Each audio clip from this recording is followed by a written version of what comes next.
Hello, and welcome to 5-Minute Math. Today we are looking at the Algebra 1 concept of quadratic domain and range. This is standard A.6A in the great state of Texas, and we are using item number 9 of the 2024 released STAAR test. If you haven't done so already, please go ahead and take a moment to pause the video, work this problem out on your own, unpause it, and we will look at our answers together. So, we need to find the range of a function, and they give it to us like this. All right, so we know a few things about this already. So one thing we know is that we've got an exponent there, right? So it's x squared. So whenever we see it going to the second power like that, that means we are dealing with a quadratic function, right? So the quadratic function is in the shape of a parabola like that, and it has either a minimum or in our case, we are going to actually have a maximum. It is going to be flipped upside down, and I'll tell you how I know in just a moment, but we're going to have a maximum at the vertex. The reason I know it is going to have a maximum is because we've got this negative in front. So that negative changes the way it opens. Normally they open up when you have a negative x squared or negative 3x squared or negative 100x squared. As long as there's that negative there in front of the x squared, you are going to have it flipped upside down and you're going to have a maximum. So we need to find the range. Okay, so we're looking at the domain and range. So let's make sure we understand the difference between these two. Right, so the domain for one of these is going to be all real numbers. And all of these are going to have this all real numbers, right? So that means it's continuous data. It's not discrete. All real numbers. And honestly, this domain is going to be all real numbers, just period.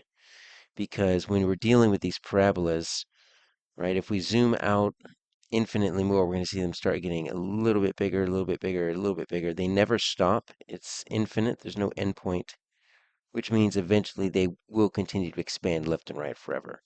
Now, the range, that's what we're looking for. It's going to be all real numbers less than something, whatever this graph gets us. We don't necessarily know.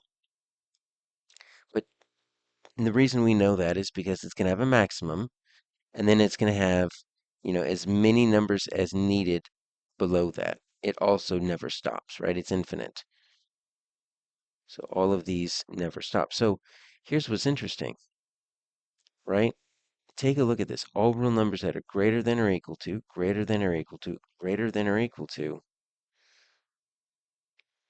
There's only one that has less than, and it is going to be less than or equal to because that number is going to be right on there, I guess.